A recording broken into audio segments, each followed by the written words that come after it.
ವೀಕ್ಷಕರೇ, ಇಂಗ್ಲೆಂಡ್ನ ಬೆಡ್ಫೋರ್ಡ್ ಕೌಂಟಿಯಲ್ಲಿ ಲೂಟನ್ ಅನ್ನುವಂತ ಒಂದು ನಗರ ಇದೆ.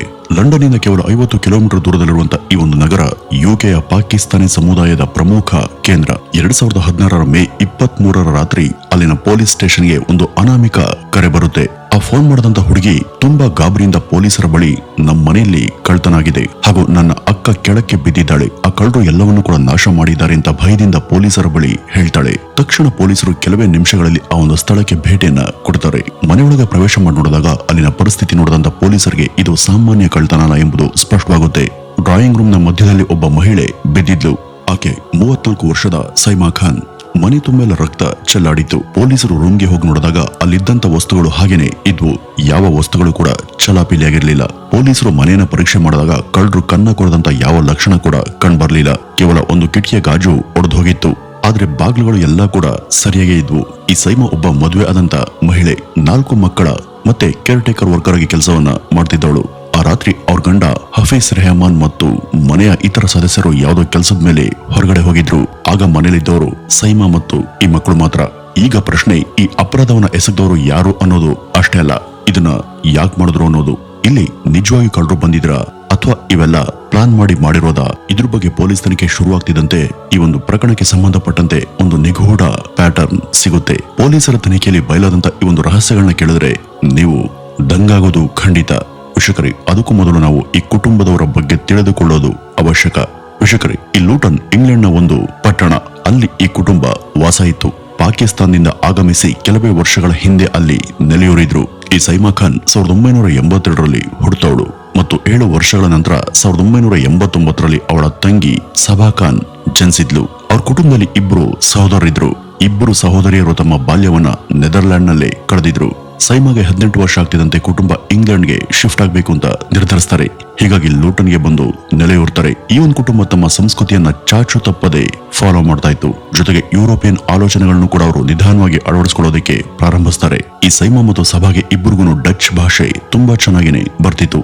ಇಂಗ್ಲೆಂಡ್ ಬಂದ ನಂತರ ತುಂಬಾ ಬೇಗ ಇಂಗ್ಲಿಷ್ ಅನ್ನು ಕೂಡ ಅವರು ಕಲಿತಾರೆ.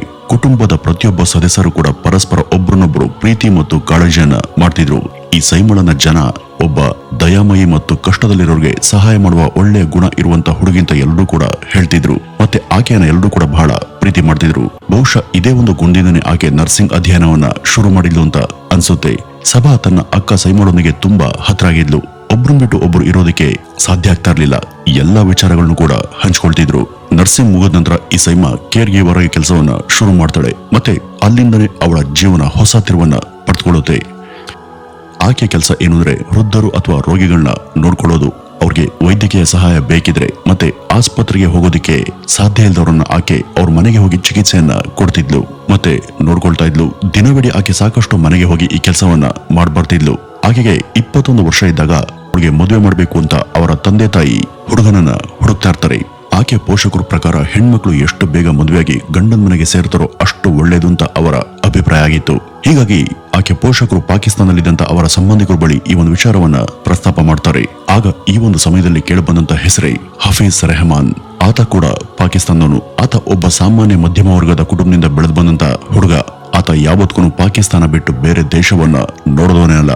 ಆದ್ರೆ ಕೆಲವ್ರ ಪ್ರಕಾರ ಈ ಹಫೀಜ್ ಬಹುಶಃ ದೀರ್ಘಕಾಲದಿಂದ ಬ್ರಿಟಿಷ್ ಪಾಸ್ಪೋರ್ಟ್ ಅನ್ನು ಪಡೆಯುವಂತ ಪ್ರಯತ್ನ ಮಾಡ್ತಿದ್ದ. ಯಾಕೆಂದ್ರೆ ಯುಕೆಯಲ್ಲಿ ಉತ್ತಮವಾದಂತ ನೆಮ್ಮದಿ ಜೀವನ ಸಾಗಿಸಬೇಕು ಎಂಬ ಆಸೆ ಅವನಿಗಿತ್ತು. ವೀಕ್ಷಕರೇ, ಅಮೆಜಾನ್, ಫ್ಲಿಪ್ಕಾರ್ಟ್, ಮಿಂತ್ರಾ, ಏಜು ಇಂಥ ಟಾಪ್ ಶಾಪಿಂಗ್ ಸೈಟ್ ಗಳಲ್ಲಿ ಕೆಲವೊಂದ್ ಸಾರಿ ಲೈಟಿಂಗ್ ಡೀಲ್ಸ್ ಅನ್ನು ಬಿಡ್ತಾರೆ. ಈ ಲೈಟಿಂಗ್ ಡೀಲ್ಸ್ ಅಂದ್ರೆ ಎಲ್ಲಾ ಉತ್ಪನ್ನಗಳ ಬೆಲೆಗಳನ್ನ ಕಡಿಮೆ ಮಾಡಿ ಆಫರ್ ಗಳಲ್ಲಿ ಕಡಿಮೆ ರೇಟ್ಗೆ ಸೇಲ್ ಮಾಡ್ತಾರೆ. ಆದ್ರೆ ಇದು ತುಂಬಾ ಸಮಯ ಇರೋದಿಲ್ಲ. ಆದ್ರೆ ಸಮಸ್ಯೆ ಏನಂದ್ರೆ ಇದನ್ನ ಯಾವಾಗ ಬಿಡ್ತಾರೆ ಅಂತ ನಮ್ಗೆ ಗೊತ್ತಾಗೋದಿಲ್ಲ. ನಮ್ಮ ಬ್ಯುಸಿ ಲೈಫ್ ಅಲ್ಲಿ ನಾವು ಇವನ್ನೆಲ್ಲ ಮಿಸ್ ಮಾಡ್ತಾ ಇರ್ತೀವಿ. ಆದ್ರೆ ಈಗ ನೀವು ಚಿಂತಿಸಬೇಕಿಲ್ಲ. ಅಮೆಜಾನ್, ಫ್ಲಿಪ್ಕಾರ್ಟ್, ಮಿಂತ್ರಾ, ಏಜೋ ಸೇರಿದಂತೆ ಎಲ್ಲಾ ಪ್ರಮುಖ ಸೈಟ್ ಗಳಲ್ಲಿ ಆಗುವಂತ ಬೆಲೆ ಇಳಿಕೆಗಳನ್ನ SRM load deals Telegram channel track ಮಾಡ್ತಾ ಇರುತ್ತೆ. ನೀವು ಈ ಟೆಲಿಗ್ರಾಮ್ ಗ್ರೂಪ್ ಗೆ ಜಾಯ್ನ್ ಆದ್ರೆ ನಿಮ್ಗೆ ತಕ್ಷಣ ನೋಟಿಫಿಕೇಶನ್ ಸಿಗುತ್ತೆ. ಆಗ ನೀವು ನಿಮ್ಗೆ ಬೇಕಾದಂತ ಉತ್ಪನ್ನಗಳನ್ನ ಕಡಿಮೆ ಬೆಲೆಗೆ ಖರೀದಿ ಮಾಡಬಹುದು. ಮತ್ತೆ ಆಗ್ತಾರ ಈಗಲೇ SRM ಲೋಡ್ ಡೀಲ್ಸ್ ಟೆಲಿಗ್ರಾಮ್ ಚಾನಲ್ಗೆ ಜಾಯ್ನ್ ಆಗಿ. ಇದರ ಲಿಂಕ್ ಅನ್ನ ಡಿಸ್ಕ್ರಿಪ್ಷನ್ ಬಾಕ್ಸ್ ಅಲ್ಲಿ ಕೊಡಲಾಗಿದೆ. ನಂತರ ಸೈಮಾ ಕುಟುಂಬದವರು ಈತನ ಜೊತೆ ಮಾತುಕತೆ ಮಾಡಿ ಸ್ವಲ್ಪ ದಿನಗಳು ಕಳೆದ ಮೇಲೆ ಇಬ್ಬರಿಗೂ ಅದ್ದೂರಿಯಾಗಿ ಮದುವೆಯನ್ನ ಪಾಕಿಸ್ತಾನದಲ್ಲಿ ಮಾಡಿ ಮುಗಿಸ್ತಾರೆ. ಮದುವೆಯಾದಂತ ಕೆಲವೇ ವಾರಗಳ ನಂತರ ಹಫೀಜ್ ಲೂಟನ್ಗೆ ಬಂದಿದ್ದ. ಮತ್ತೆ ಸೈಮಾ ಮತ್ತು ಅವಳ ಕುಟುಂಬ ಜೊತೆ ವಾಸ ಮಾಡೋದಕ್ಕೆ ಶುರು ಮಾಡಿದ. ಮದುವೆಯ ನಂತರ ಈ ಸೈಮಾಳ ಜೀವನನೇ ಬದಲಾಗುತ್ತೆ. 2012ರಲ್ಲಿ ಸೈಮಾ ಅವಳ ಮೊದಲ ಮಗುಗೆ ಜನ್ಮ ಕೊಡ್ತಾಳೆ. ಮಗು ಮತ್ತು ಕೆಲಸ ಇದೇ ಆಕೆಯ ಪ್ರಪಂಚ ಆಗಿತ್ತು. ಆಕೆ ಯಾವಾಗಲೂ ಕೂಡ ಕೆಲಸದಲ್ಲಿ ಬ್ಯುಸಿ ಇರ್ತಾ ಇದ್ಲು. ಇನ್ನು 2016 ಮೇ 23ನೇ ತಾರೀಕು ಪೊಲೀಸರು ಬಂದಾಗ ಈ ಒಂದು ಘಟನಾ ಸ್ಥಳವನ್ನು ನೋಡಿದಂತ ಪೊಲೀಸರಿಗೆ ಮೇಲ್ನೋಟಕ್ಕೆ ಇದನ್ನ ಯಾರೋ ಹೊರಗಿನ ವ್ಯಕ್ತಿ ಮಾಡಿದ್ದಾನೆ ಅಂತ ಅನ್ಕೊಳ್ತಾರೆ. ಏಕೆಂದ್ರೆ ಊಹೆ ಮಾಡೋದಕ್ಕೆ ಸಾಧ್ಯವಾಗದಂತ ರೀತಿಯಲ್ಲಿ ಪ್ಲಾನ್ ಮಾಡಿ ಆಕೆಯನ್ನ ಮುಗಿಸಲಾಗಿತ್ತು. ಸಬಾ ಆ ಮನೆಯ ಹೊರಗಡೆ ಕೂತು ದುಃಖದಲ್ಲಿ ಗೋಳಾಡ್ತಿದ್ಲು. ಆಕೆಯನ್ನು ನೋಡಿದಂತ ಪೊಲೀಸರು ಪಾಪ ತನ್ನ ಅಕ್ಕನನ್ನ ಕಳೆದುಕೊಂಡು ಹೀಗೆ ಆಗಿದ್ದಾಳೆ ಅಂತ ಆಕೆ ಮೇಲೆ ಕನಿಕರ ತೋರಿಸಿದ್ರು. ತನಿಖೆ ಮುಂದುವರಿದಂತೆ ಪೊಲೀಸರ ಪ್ರಶ್ನೆಗಳು ಸಭಾ ಕಡೆಗೇನೆ ತಿರುಗಿದ್ವು. ಪೊಲೀಸರ ಪ್ರಶ್ನೆಗೆ ಸಭಾ ಪ್ರತಿ ಬಾರಿ ಕೂಡ ವಿಭಿನ್ನ ಉತ್ತರಗಳನ್ನ ಕೊಡ್ತಿದ್ಲು. ಆಕೆ ಉತ್ತರಗಳು ಒಂದೇ ರೀತಿ ಇರಲಿಲ್ಲ. ಇದಕ್ಕೂ ಒಂದು ಹೆಜ್ಜೆ ಮುಂದೆ ಹೋಗಿ ಆಕೆ ತನ್ನ ಅಕ್ಕನ ಬಗ್ಗೆ ಪೊಲೀಸರ ಮುಂದೆ ಮತ್ತಷ್ಟು ವಿಚಾರಗಳನ್ನ ಹೇಳ್ತಾಳೆ. ಈ ಸೈಮಗೆ ಯಾರದೋ ಜೊತೆ ಸಂಬಂಧ ಇತ್ತು, ಬಹುಶಃ ಅವನೇ ಈ ಕೊಲೆ ಮಾಡಿರಬಹುದಂತ ಆಕೆ ಹೇಳಿದ್ಲು. ಆರಂಭದಲ್ಲಿ ಪೊಲೀಸರು ಎಲ್ಲ ಮಾತುಗಳನ್ನು ಕೂಡ ಗಮನ ಇಟ್ಟು ಕೇಳ್ತಾರೆ. ಆದ್ರೆ ಈ ಸಭಾ ಹೇಳ್ತಾ ಇದ್ದಂತ ವಿಚಾರಗಳು ಎಷ್ಟು ಸಾಧಾರಣವಾಗಿದ್ವೋ ಅದರ ಹಿಂದೆ ಇದ್ದಂತ ಸತ್ಯ ಅದಕ್ಕಿಂತ ಭಯಾನಕವಾಗಿತ್ತು. ಸಭಾ ಹೇಳದಂತ ಮೊದಲನೇ ಕತೆ ಏನು ಅಂದ್ರೆ, ನಾನು ಮಕ್ಕಳಿಗೆ ನಿದ್ರೆ ಮಾಡಿಸ್ತಾ ಇದ್ದೆ, ನಂತರ ಸ್ನಾನಕ್ಕೆ ಹೋದೆ, ಈ ಮಧ್ಯೆ ಯಾರೋ ಸೈಮಾ ಮೇಲೆ ದಾಳಿ ಮಾಡಿದ್ರು ಅಂತ ಆಕೆ ಹೇಳಿದ್ಲು. ಆದ್ರೆ ಪೊಲೀಸ್ ತನಿಖೆ ಆಳವಾಗ್ತಿದ್ದಂತೆ ಅವಳ ಪ್ರತಿಯೊಂದು ಮಾತುಗಳು ಸುಳ್ಳು ಅಂತ ಸ್ಪಷ್ಟವಾಗ್ತಿದ್ವು. ಮೊದಲನೇದಾಗಿ ಪೊಲೀಸರು ಈ ಸೈಮಾಳ ಫೋನ್ ಡೇಟಾವನ್ನ ಪರಿಶೀಲನೆ ಮಾಡ್ತಾರೆ. ಆದ್ರೆ ಅದರಲ್ಲಿ ಸಭಾ ಹೇಳದಂತ ರೀತಿ ಯಾವುದೇ ಅನುಮಾನಾಸ್ಪದ ವಿಚಾರಗಳು ಪೊಲೀಸರಿಗೆ ಕಂಡುಬರಲಿಲ್ಲ. ಆಕೆಗೆ ಯಾರ ಜೊತೆ ಕೂಡ ಅಫೇರ್ ಇಲ್ಲ ಅಂತ ಅವಳ ಕಾಲ್ ಡೇಟಾದಿಂದ ಗೊತ್ತಾಗುತ್ತೆ. ಇನ್ನು ಆಶ್ಚರ್ಯ ಏನಂದ್ರೆ ಆಕೆಗೆ ಒಬ್ಬ ಸ್ನೇಹಿತರು ಕೂಡ ಇರ್ಲಿಲ್ಲ. ಸಭಾ ಹೇಳದಂತ ಎಲ್ಲಾ ಕಥೆಗಳು ಕೂಡ ಒಂದೊಂದಾಗಿ ಸುಳ್ಳು ಅಂತ ಪೊಲೀಸರ ಮುಂದೆ ಬಯಲಾಗ್ತವೆ. ನಂತರ ಪೊಲೀಸರು ಒಂದು ದೊಡ್ಡ ನಿರ್ಧಾರವನ್ನ ತೆಗೆದುಕೊಳ್ತಾರೆ. ಪೊಲೀಸರ ಈ ಒಂದು ನಿರ್ಧಾರ ಇಡೀ ಪ್ರಕರಣದ ದಿಕ್ಕನ್ನೇ ಬದಲಾಯಿಸಿತ್ತು. ಪೊಲೀಸರು ಈ ಸಭಾಳ ಫೋನ್ ದಾಖಲೆ ಮತ್ತು ಮೆಸೇಜ್ಗಳನ್ನ ತಪಾಸಣೆ ಮಾಡೋದಕ್ಕೆ ಶುರು ಮಾಡ್ತಾರೆ. ಈ ಸಭಾ ಮೊಬೈಲ್ನಲ್ಲಿ ಸಿಕ್ಕಂತ ಮೆಸೇಜ್ಗಳು ಒಂದು ಕ್ಷಣ ಪೊಲೀಸರನ್ನ ಬೆಚ್ಚಿ ಬೀಳಿಸಿದ್ವು. ಹೌದು, ಈಕೆ ಮೆಸೇಜ್ ಮಾಡಿದ್ದು ಬೇರೆ ಯಾರಿಗೂ ಅಲ್ಲ, ಬದಲಾಗಿ ತನ್ನ ಅಕ್ಕನ ಗಂಡ ಹಫೀಜ್ ರೆಹಮಾನ್ಗೆ. ನಂತರ ಪೊಲೀಸರು ಆಕೆ ಬೆಡ್ರೂಮ್ ಅನ್ನ ಪರಿಶೀಲನೆ ಮಾಡೋದಕ್ಕೆ ಮುಂದಾಗ್ತಾರೆ. ಆ ಒಂದು ರೂಮಲ್ಲಿ ಸಿಕ್ಕಂತ ವಸ್ತುಗಳನ್ನ ನೋಡಿ ಪೊಲೀಸರು ಒಂದು ಕ್ಷಣ ದಂಗಾಗಿದ್ರು.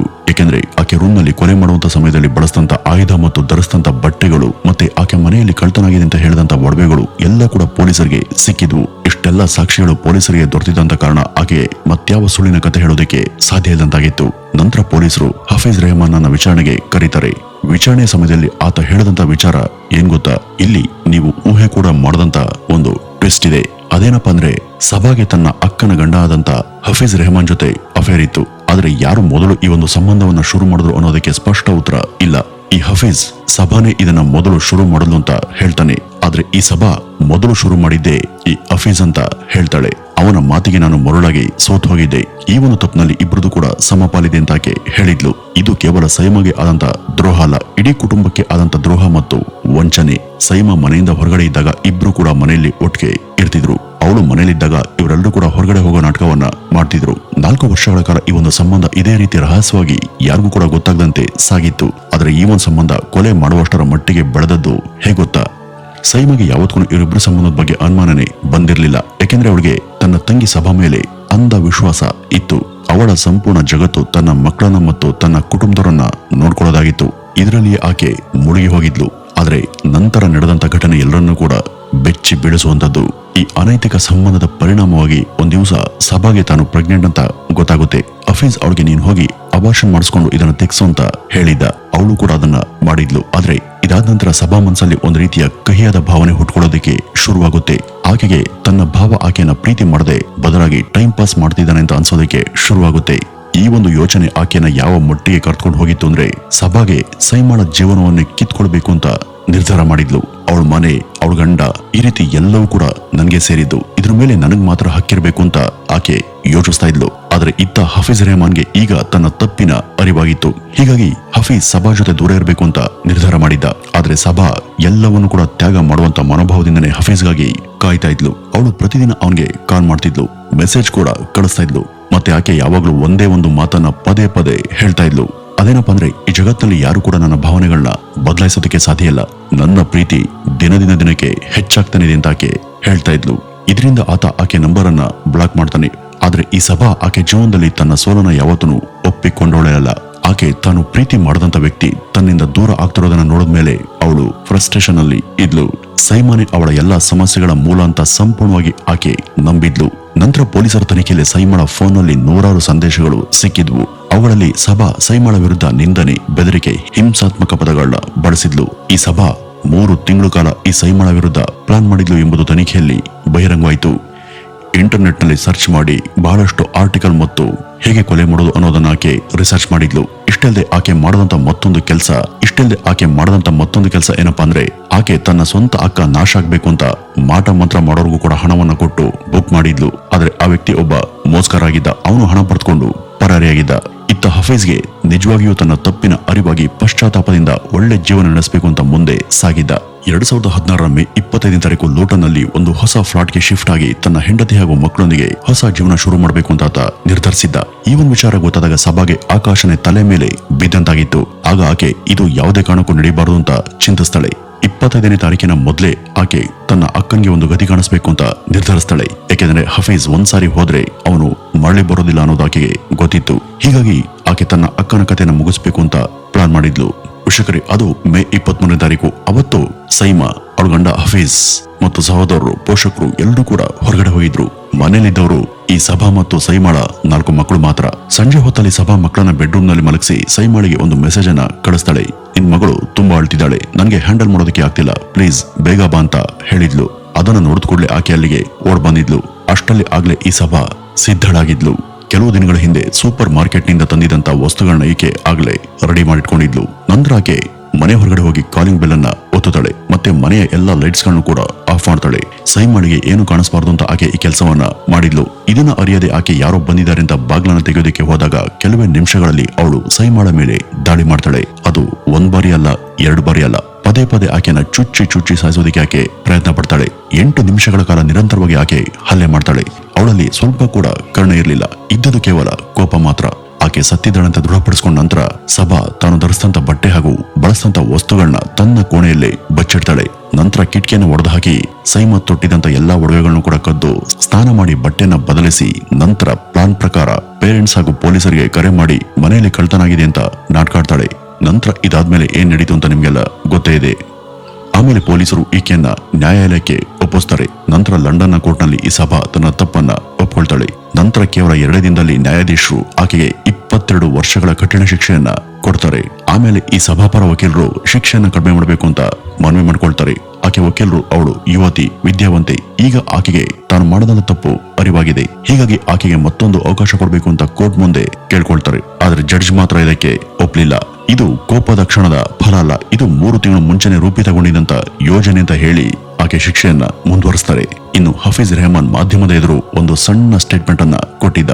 ಅದು ಈ ಒಂದು ಕಥೆಯ ಅತಿ ದೊಡ್ಡ ಭಾವನಾತ್ಮಕ ಸಾಲುಗಳಾಗಿ ಉಳಿದು ಹೋಗ್ತವೆ. ನನ್ನ ಬಳಿ 4 ಸುಂದರವಾದಂತ ಮಕ್ಕಳಿದ್ರು, ಆದ್ರೆ ನಾನು ನನ್ನ ಸಂಪೂರ್ಣ ಕುಟುಂಬವನ್ನೇ ಕಳೆದುಕೊಂಡೆ. ನನಗೆ ಸೈಮಾ ಎಲ್ಲವೂ ಕೂಡ ಆಗಿದ್ಲು, ಅವಳು ಎಲ್ಲವನ್ನೂ ಕೂಡ ಮಾಡ್ತಾ ಇದ್ಲು, ಎಲ್ಲರ ಹೊಣೆಯನ್ನು ಒಬ್ಳೆ ಹೊತ್ಕೊಂಡಿದ್ಲು.